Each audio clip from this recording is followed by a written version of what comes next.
শাহবাগ স্কোয়ারে বক্তৃতা দিয়ে পার্লামেন্টে বক্তৃতা দিয়ে এক কথা না।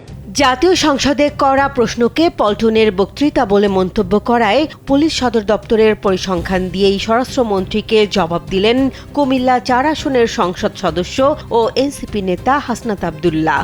তিনি দাবি করেছেন সংসদে তিনি যে প্রশ্ন তুলেছেন তা কোনো রাজনৈতিক ফায়দা লোটার বক্তব্য ছিল না, বরং পুলিশ সদর দপ্তরের প্রকাশিত অপরাধের পরিসংখ্যানের ভিত্তিতেই তিনি স্বরাষ্ট্রমন্ত্রীকে প্রশ্ন করেছিলেন। লোডশেডিং কিংবা ঘরের বাইরের তীব্র গরমে ওয়ালটন রিচার্জেবল ফ্যান থাকলে থাকবে শুধু বাতাস আর বাতাস। বৃহস্পতিবার নিজের ফেসবুক পোস্টে হাসনাত লিখেছেন, পুলিশ সদর দপ্তর থেকে প্রতি মাসে প্রতিটি ইউনিটের প্রতিটি অপরাধের মামলার সংখ্যা প্রকাশ করা হয়। তার দাবি, পুলিশের দায়িত্বে থাকা স্বরাষ্ট্রমন্ত্রীর টেবিলেও এসব পরিসংখ্যান যাওয়ার কথা। পোস্টের সঙ্গে পুলিশ সদর দপ্তরের একটি পরিসংখ্যানের ছবিও প্রকাশ করেন তিনি।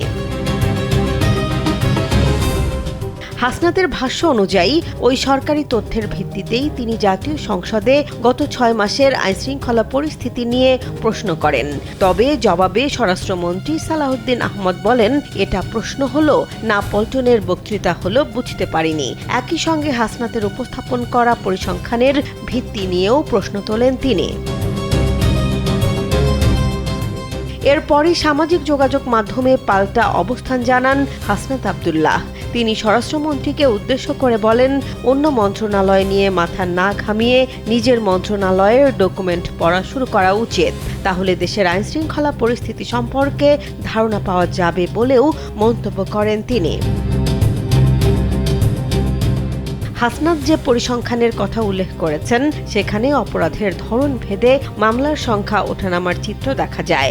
যেমন নারী ও শিশু নির্যাতনের মামলা আগস্টে ১০,০৯০ থেকে বেড়ে জুলাইয়ে ১১,১৬৫ হয়েছে। পুলিশের ওপর হামলার মামলাও ২৭৫ থেকে বেড়ে ৩১৭ হয়েছে। অন্যদিকে ডাকাতি, অপহরণ, ছিনতাই ও চুরির মামলার সংখ্যা কিছুটা কমেছে।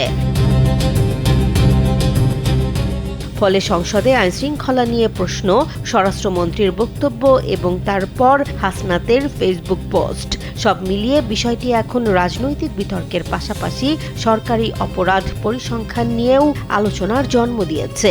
মূল প্রশ্ন দাঁড়িয়েছে, দেশের আইনশৃঙ্খলা পরিস্থিতি মূল্যায়নে সরকারি পরিসংখ্যানকে কিভাবে ব্যাখ্যা করা হচ্ছে এবং সেই তথ্যের ভিত্তিতে সংসদে প্রশ্ন তোলার পর রাজনৈতিক বক্তব্য কেন সামনে আসছে। জেসমিন জাহান, কালবেলা।